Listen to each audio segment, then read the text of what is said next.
Hi everyone, this is Masoud and welcome to this new session of programming the shop application using Kotlin. Hi guys, this is Omid. Okay, so let's continue from where we left. I believe that there are some functionalities, you know, left undone in the main menu. For example, modifying customer and modifying product is not yet completed there. For example, it does nothing here. Modify customer is empty. And also for the sake of the persistence, right now we are actually only saving products list to the persistence. So let's run and check that. Okay, here if I say print the product list, you'll see that it is printing two products. It is actually loading the products from the file we had before, and it is actually just, if I say, for example, print customer list, there is no customer. It will say that there is no customer, but we had some customer from the previous session, and we have not, persisted it. So let's work a little bit on that direction. So as I said before, having these global variables at the top is very wrong. It is prohibited, and we should not follow such patterns. Having global variables around at the top of the classes or files to be accessible from everywhere. So, but actually, we should have some kind of, we should replace it with its equivalent, which is okay, which is all right. So we have a pattern named repository pattern. It's a special pattern for saving and retrieving our data to the persistence. Actually, we use the repositories as our gateway to the persistence, and we can, after that, we can go ahead and do the implementation of the repositories with, for example, SQL databases or raw files, as we are doing now. And so this way the rest of the application will keep untouched. And so most of the time people used to have a repository class for each entity they have.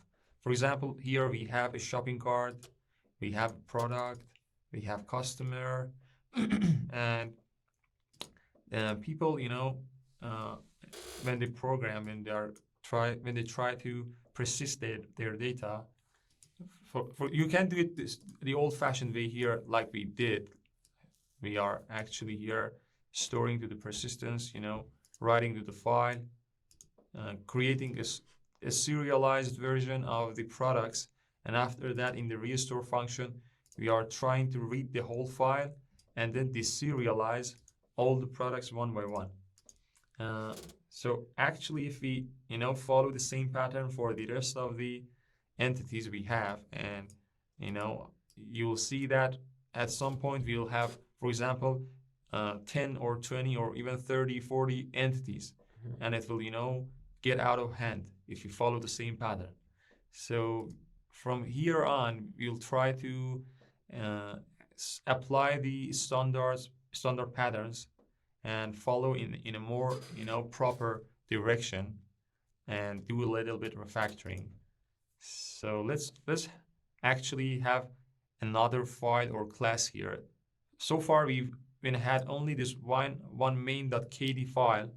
We can have a lot of files, and this is not okay to write all of your application in a single file, because just right now we've got 300 or 400 lines of code, and if we continue, maybe after 10 sessions it will get out of hand, it will get out of control. We won't be able to see the big picture, what the application is doing. So the files actually help us to organize our code, and we should use them properly. Also, we have packages, you know, so we can package them into folders. And so let's first create a repository.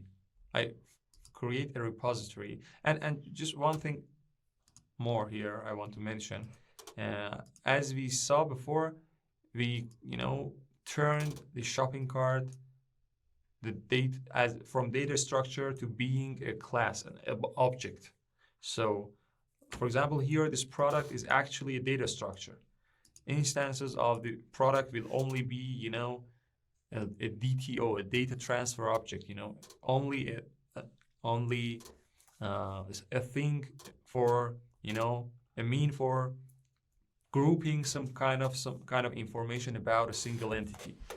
But when we start writing functions to ask things about, or to apply, for example, to change the internals and characteristics of the data structure, actually we are making it an object here. So here, when we ask get me your total price, it is working on the memory it has. So each instance of the shopping cart will have its own items and customer name. And if we ask each shopping cart instance for its total price, it will return its own total price. So actually we are, acting, and we are asking some kind of object. It seems that we are, interacting with some kind of object, asking its characteristics, behaviors, its properties, or we are telling it to do something. But when we don't have any function or methods inside the class, it's more like just a data structure. So it was a quick reminder, refresher for the difference between class and a data structure. So I want to create a new Kotlin file. I want to name it the repository. Yes, repository. I want to create a repository for the product. The caps lock is on. Product repository. So let's say we have a file named product repository, and I want to create actually a class named product repository. And this class here, so will be responsible for, so if you go and take a look at the repository pattern, you will see that in the repository pattern, we have some kind of class or a bunch of functions that are, actually providing some kind of way for saving and retrieving and updating or fetching all, querying by some criteria, and that sort of stuff, about a single entity.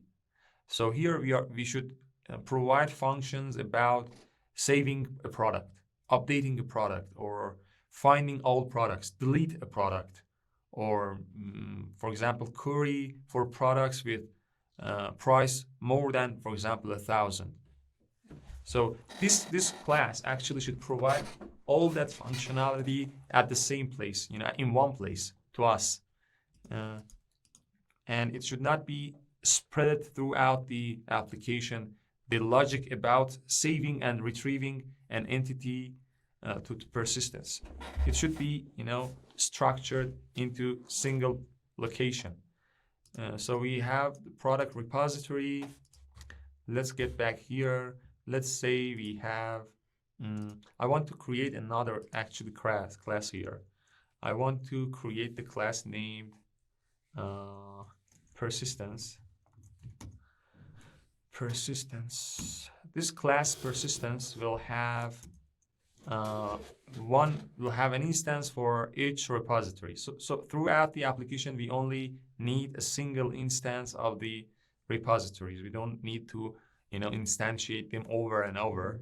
So they will be stored somewhere like before.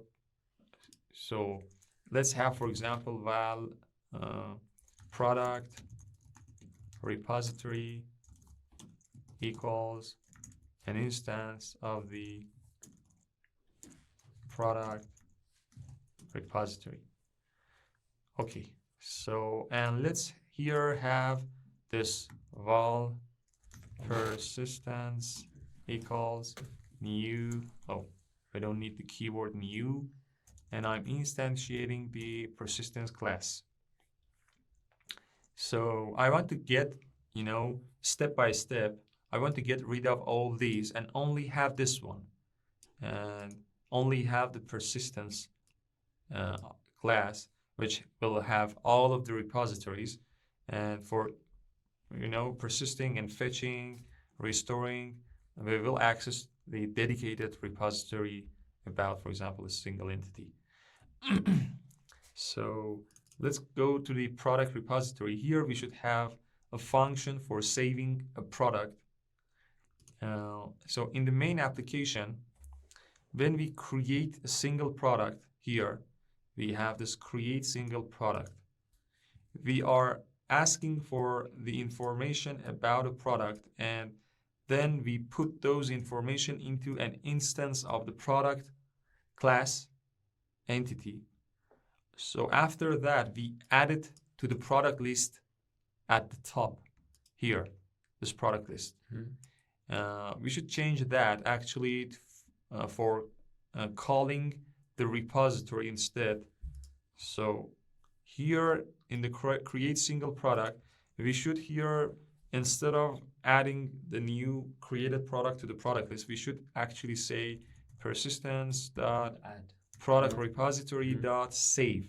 So the vocabulary and terminology around the repositories are save, fetch, delete, update. It is not add. It is pretty much standard. You'll see that we are actually, after all, the responsibility of the repositories are fetching, storing, and restoring. So the terminology should be, words like saving, fetching, deleting, and those sort of stuff. So we have this save function. We should have a save function there. We don't have it yet. We should be able to pass the product, and I want to get rid of this product list. So actually, let's just delete this product list from here to see all of the places. So here you can see it is turning into red.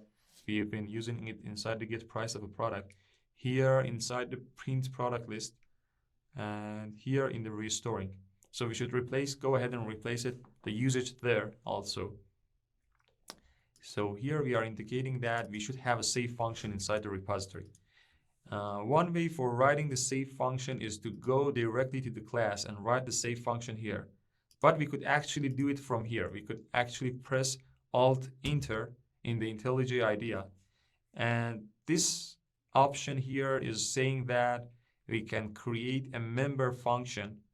It is asking that, do you want me to create this member function for you? I tell it, yes, go ahead. As you can see, it creates a fund named save, which is receiving a product, to satisfy that usage here. And, it is not read anymore. So we go ahead, we come here, we see that here we are actually iterating over all of the products. And for finding the price, yes, we want to return the price of a product. So for that, we should be able to find a product, a product instance by its name.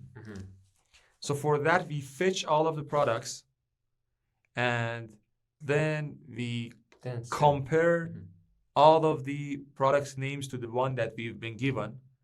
And then the moment we find the product we are interested in, we return the price. And if we don't find it, we return 0. So actually, this is the wrong way. And here also, we should access the persistence. And inside the persistence, I'm accessing the product repository, and I should be able to ask it to fetch me by product name, or fetch by name. So I'm insisting that there should be some kind of functions that I should be able to pass the product name, and it should fetch me the product name, the instance that has got the same name.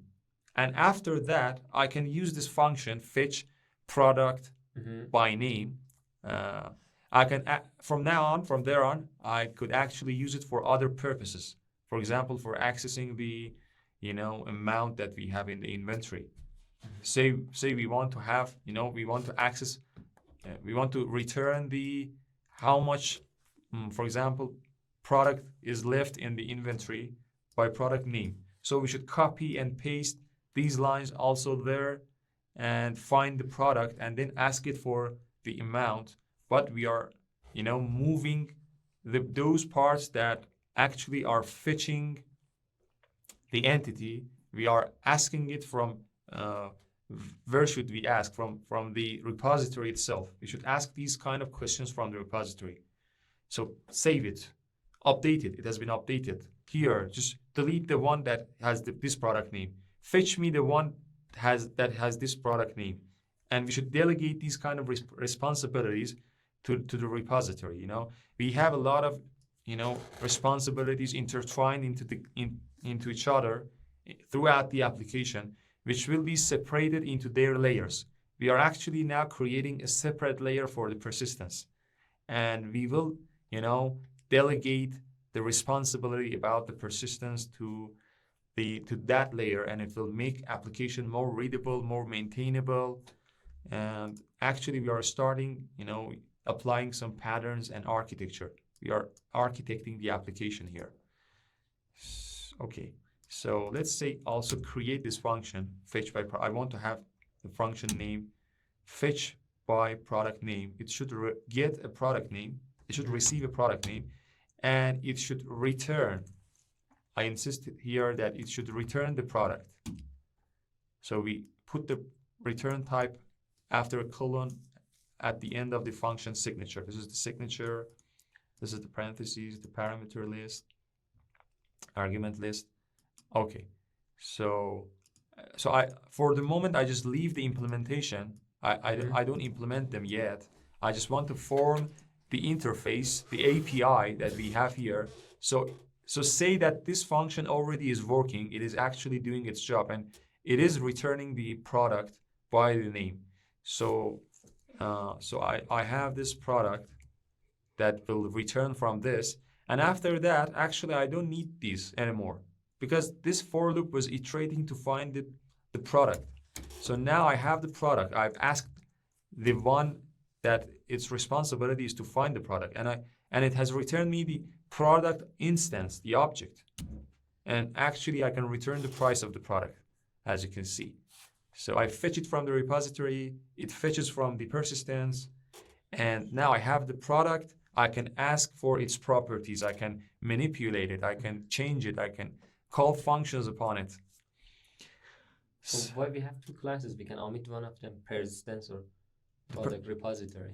Because one of them is not extra here. Because we will have extra repositories. So let me just answer it here. So we will have this one also. For example, let's have another Kotlin file class for the customer, customers. So we should have customer repository. Customer repository. Okay, we will have customer repository. What is the function of persistence? We can write it in the repository. I know. We are writing the functions about the persistence of a customer into the product customer repository. But this persistence is just a holder.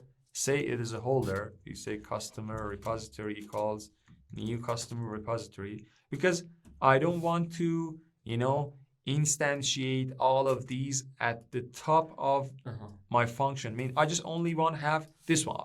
We should also get rid of this one, this persistence as a top level value or variable.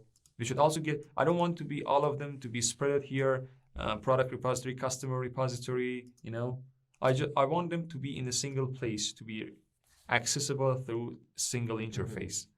You're dividing the variables there. Yes. Actually, that's a kind of bridge, huh? Yes, the bridge or interface or gateway.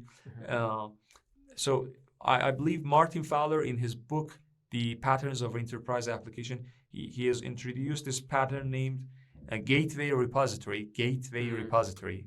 No, gateway pattern, sorry. The gateway pattern. I will double check it in. So the gateway pattern is actually the thing that we are doing here. It's the gateway. We are actually building a gateway through the persistence, and we are hiding the implementation of how it is being persisted and how it is being restored. Just you work with them. You don't know how does it work. Yes. A user. Now a question that may arise here is that why should we hide the implementation of, for example, persistence? But as we move further, as we move forward, you'll notice that if we don't, separate the functionalities and responsibilities to their own classes and to their own, territory, scope, and if we don't hide the implementation of them behind themselves, so the rest of the application will be, will be stuck, will know the detailed implementation, for example, of the repository. So, for example, so if we, for example, change how the products are being persisted into the disk and how it is being restored, say, for example, other functions that are not relative to that will be broken. For example, this function here that is saving, asking the repository to save the product. From here, from the perspective of this function, I just only know that product repository can save my product. I just only need to know that I can delegate this kind of task to the product repository. I don't need to know how it is doing that. And if I copy and paste the logic about how it is being saved here, as you saw before that we did, for example, from till now we were doing that. If we follow the same pattern, you'll see that, for example, at some point if we decide, for example, go with the SQL option and save these products to a SQL table, you'll see that the rest of the application will be broken, will be red. We will have red lines everywhere, spread it everywhere.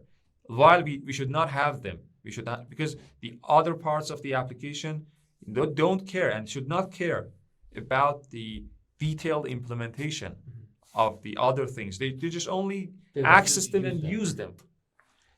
Okay. So this is the product repository, and we are saving to it from the create single product. So this product repository here is, now we are using it here for saving the product. Actually, I understood that's a kind of breach. Yes. Should I accept it, or I don't know? Yes. I'm afraid that's false, maybe. No, this is a breach. That's a breach. Or gateway. We can communicate with that. Everything should be, for example, some kind of a breach. We are forming our architecture and API. Okay, if the product repository is a breach, but the persistence is not a breach, what is the function of persistence here? Persistence. Okay, so if it is bothering you, let's just. No, it doesn't. I see that it is bothering you. So I think that's a kind of a silly action. Yeah, at this point it may seem silly, because when we can ask it directly from the persistence or repository, why have it here? Yes, we should make steps and steps. Also, we can also make another way to ask from that also again. I we see. can have 3 or 4. I see. 3 or 4 levels of indirectly to ask one thing.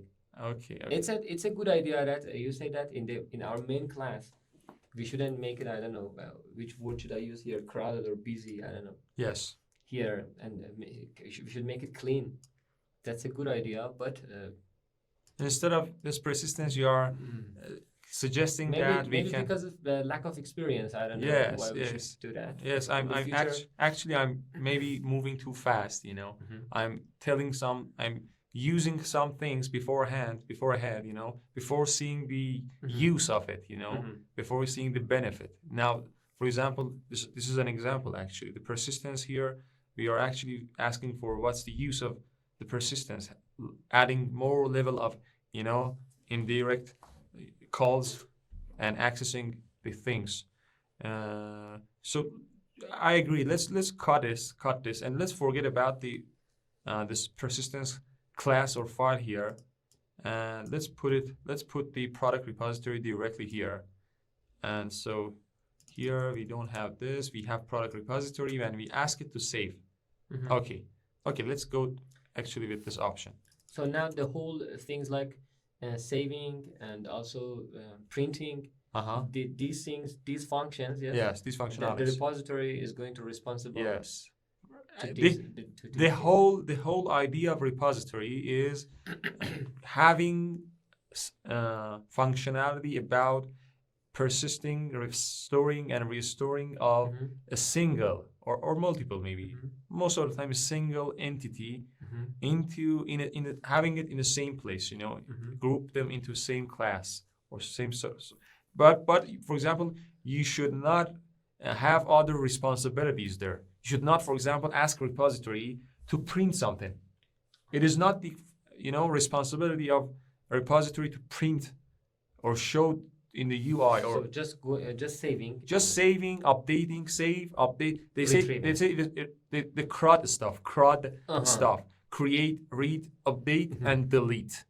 So okay. I just yes, and also the query. We can query. The read part is actually the query. The read part of the CRUD. Create, read. We should be able to read. Reading means reading only a single one by product name, maybe by its name, by its ID. Or we can read all of it at the same time. We should be able to query. You know, we should not spread the logic about querying throughout the rest of the application. We should put it inside the repository and maybe optimize it there, and then the rest of the application will be optimized because the rest of the application is just using the repository. It is okay. So here in the print product list,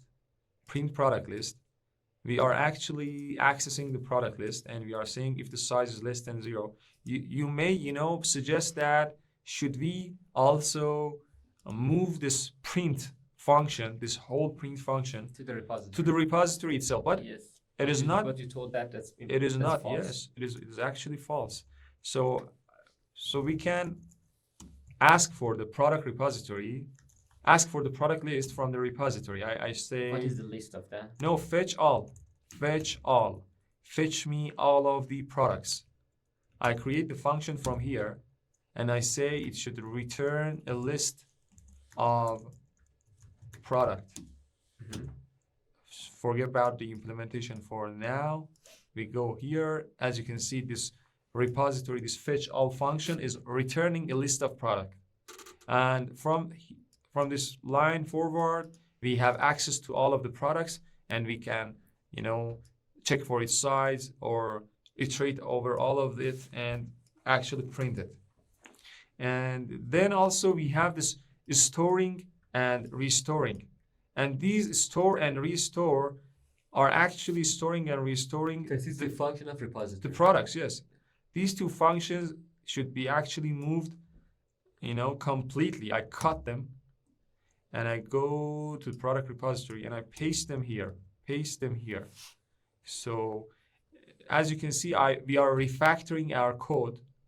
And we are defining, as Omid said, some bridges or gateways or interfaces to the other dimension of the application. For example, the dimension or the responsibility of the persistence will be on this other side of the repository classes, and the rest of the application should access them through this bridge, and they don't care about the implementation behind.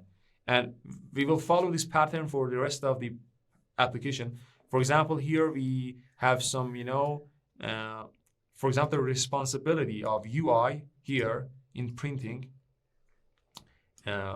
is, merged somehow with fetching, and we should have some kind of architect to reason about, to say, in this architecture of ours, we have repositories, we have, models, we have views, we have. So there must be some kind of standard architecture, dominating the whole application, because after, for example, some time, we'll see that we have, for example, hundreds or thousands of classes spread through the application, and we don't know which class is doing what. You know, we won't be able to reason about them if we don't have, you know, some kind of architecture. So, okay, so the store and restore was actually the responsibility of the repository, and I moved them here. And as you can see, they are actually, you know, the store is actually, so we should refactor them. They are not working properly. This is not the way we want them. The restore is, I believe it is working correctly. Yes, this restore works But correctly. the store one, Also, both of them. the store one is actually, you know, it is iterating over all of the product list. So let's get back to the main, just forget about that inconvenience. Here, we don't have to, we should not call restore anymore, you know, because in the application, I don't want to think about it. I have to, for example, call the restoring every time. That if I forget somehow in some place, the application won't work, and I won't have any idea why is the reason. So I'm actually moving this responsibility to the repository. So the repository itself should come up with the idea of how it should restore and store itself. How to manage it. Yes, managing is moving there. And here also, I don't want this store. I just want this while with show main menu. But someone should call those store and restore. I Yes. think when we call the repository in the main, yes. Yes. We should. I mean that whenever we call repository, it should restore it, huh? We can do that. That's one way of doing that. When, for example, this fetch function or this fetch all is being called, Before that, we can restore all of that. That is correct. or What about the store? I think. What about the store? Another idea comes to my mind is that I think also we can check it, huh? Check what? Check the restore. Restoring where? No, that's false. I mean that check it if we have restore it, we shouldn't call. But if we didn't do that, no, that's fine. Okay. But How about the storing? see, we don't want to, you know, we don't want to collect all the products here as a property, as a list property here. We just want to access it every time, you know, on demand. When someone asks for all of the products on demand, you know, that's where we should go to the files and fetch all of the files into the memory and make them instances of products, put them into a list of product, and then return it. So if we do that every time, we are actually restoring. We are actually restoring the whole file, you know, in the fetch all. So if we call this restore data from persistence in the fetch all, as you said, so then there is no need for calling restore in the main. We don't want to spread that responsibility here. Yes, indirectly we have it. Yes, whenever someone here, some function here calls for example, here fetch all, that's the moment where all of the products on the disk. We are sure that we call restore. Yes, this is 100% it will happen. This is the responsibility of the repository after all. We should be, you know, 100% sure, as you said, because we are the one who is implementing the repository, and the repository pattern, you know, has a standard definition. It says that it should, you know, get its things together, pull it together, you know, it should come, it should handle its own responsibilities by itself. It should not, you know, depend on someone else to call its, for example, storing and restoring and that sort of stuff. So for that, I say, I'm product repository. You just only need to know that I've got the save, fetch, and functions. You just call them, and, you know, the rest is, you know, on my shoulders. You know, it's my burden to how to figure it out, how to store and restore it, and how to have up-to-date data and how to pass up-to-date data to you. So this part, you just actually came up with the correct solution. If we fetch all if we restore the data from persistence in the fetch all function, then each time we will have the updated data. No, that's a false thing. So That's correct. That's correct. I'm saying that it is correct. each time. Each time that someone asks for fetch all, if we restore it. the whole data from disk, from file, Yeah. we will have the updated data. Yes, we will return the updated data. Then we don't have to ask someone to call the restore somewhere, to make the whole product repository up to date. And also, if we store to the persistence after someone calls save, at the end, at the last line of save, if we call store to persistence, then if someone calls the save, actually it is causing the repository to save whole, all of the products in the repository, in the file. So with that, we are actually handling the storing and restoring responsibility in the repository itself. Okay, so let's do, why your mouse is, I believe, is out scrolling. Yes. My mouse? Yeah, I believe some mouse is doing out scroll. Maybe there's. Maybe it's yours or the other mouse. Okay, so, and also here, as you know, we have this product repository. This product repository now is actually an object. The instance of this class will be object because it is not some kind of, a bag of properties about the product repository. It has its own functions that when we call those functions upon this instance, it is causing the instance to change internally, It will modify its state internally. So actually we are dealing with with some kind of object. Yes. Okay. So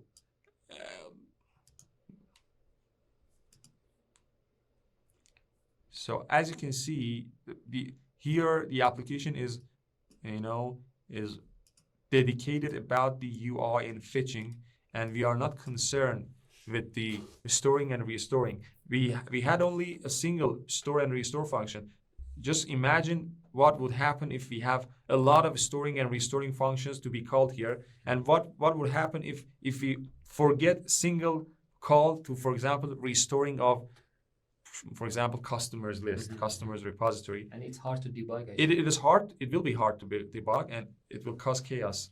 But if we, delegate these kind of responsibilities to some dedicated place, then we are, when something goes wrong, we can go directly to there, and we can find the, of course, find the mistake. And we can pinpoint, as you said, we can pinpoint the mistakes because the responsibilities are separated, and we have layers actually.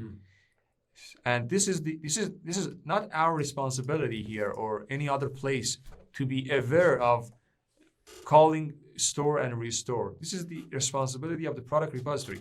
Other places should only act as a bridge. They should only know that, okay, if I create an instance or somehow access an instance of the repository, I can call save upon it, or I can call fetch. And I don't want to know how it is saving or restoring or giving me the updated information. I don't want to. Just I want to have them. Just I want to have them. I want to call this functionality. Like the workers, yes? A manager says that. Yes. Give me the Of course, I need this, for example, and of course. the manager never asks how did you do that, or of course. Just give it to me. This is how, for example, say that was a good example. For example, let's say we have a team, we are doing something. We have, separated, the responsibilities. You've got the responsibility to provide the team with, for example, money. We will have to provide and fund the team. But here in the team, for example, we are creating and manufacturing something, and we have some, people there for doing the advertising and marketing, and these people don't have to know the details of how the things are done on each side. I just want to say, okay, we need this amount of money to buy that, and this is your responsibility, for example, to go to, for example, rob a bank. I don't know. Maybe one time you rob a bank, the other time you borrow it from your father and you bring it to the team. That's your responsibility. That is the implementation. But the interface between us get us, for example, A card, for example. yes, get us 500 money. I don't want to know how you are achieving that. $100. Or we tell to the marketing team, this is ready, just go and sell it. For example, at the price of, for example, X dollars. And the rest of the team just don't want to know how you are doing that, maybe you are advertising it in billboards or. Actually, main class role as a manager, I think. Main class? Or I don't know. The main here? The main class here. Oh, we don't have the main class. We have the main part. The main. This is the main file. Main.kt. Okay, main file. These are classes. Okay, the main file. And the main file here is the application. Yes, it has got some use cases. It orders. I don't know these things. These are the use cases. These are verbs. Create, change shop name, create shopping cart, print shopping cart, and to satisfy these use cases. So each application has got some use cases. We are actually writing the application to, have some functionality after all. So why are we writing the application at the first place? Each application consists of, a bunch of use cases. And these use cases are verbs. Do that, do this, show that, print that, get that. And for satisfying this functionality of the use cases, there must be some other layer within, under them that actually provide the persistence. Because we should, continue the application from where we left. When we close and open it again, when we run the application again, the application should restore its previous state from where the user left it. So these use cases will call some functions, will interact with some layer, bridge, gateway, of repositories, and they should delegate those kind of responsibilities to them. There will be other gateways and other gateways, bridges, or however you like it to call it. We will have other bridges. Now we have all the responsibilities here. They are actually combined with each other, and it is wrong. It is wrong because when we don't separate the responsibilities to their own layers and classes and gateways, at some point we'll come to realization that we are copying and pasting the same code for doing the same task over and over throughout the application. We have a lot of duplicated.